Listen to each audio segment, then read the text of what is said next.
திருச்சிட்டம்பலம். நடராசப்பத்து.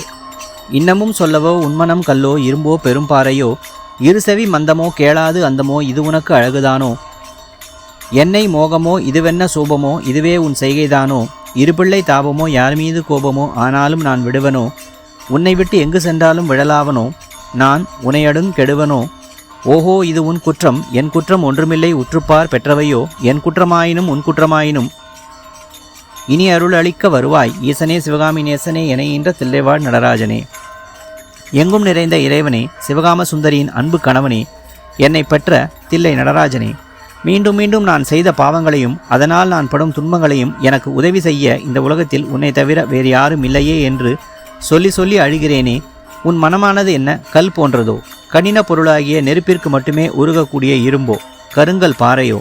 நான் அழுது புலம்புவதை கேட்டும் கேளாதது போல இருக்கின்ற உன் காது என்ன கேட்கும் தன்மையினை அற்றுவிட்டதோ, கண்ணும் குருடாகி விட்டதோ?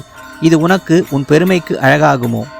அப்படி என்னை கவனிக்காமல் உன் மனைவியாகிய மீனாட்சியின் மேல் நீ கொண்ட காம மயக்கமோ?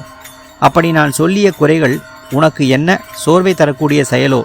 உன்னை நம்பிய பல பேர் சொல்கிறார்கள் நீ கருணையாளன் இல்லை என்று கூறுவதையும் பார்த்தால் உன் செயல்பாடு உண்மை என்றே நான் நம்ப வேண்டியிருக்கிறது. இன்னும் பார்த்தால் உன்னுடைய 2 அருமை பிள்ளைகள் பால் நீ வைத்துள்ள வேட்கையோ அல்லது உன்னை மதிக்காத அன்பு செய்யாத வணங்காதவர்கள் மேல் உள்ள கோபமோ நான் அறியேன்.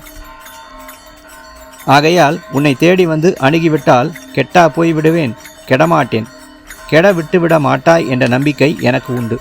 ஓஹோ, இதுவரை எனக்கு நடந்தது உன் குற்றமென்றும் இல்லை இல்லை என் குற்றமென்றும் எண்ணி எண்ணி விடை காணாது தத்தளிக்கிறேன். தற்போது எண்ணி பார்க்கிறேன். நான் பெற்ற செல்வாக்கும் பெருக்கமும் இழிவும் துன்பமும் நான் முற்பிறவியில் பெற்ற பாவ புண்ணியம் என்பதை உணர்கின்றேன்.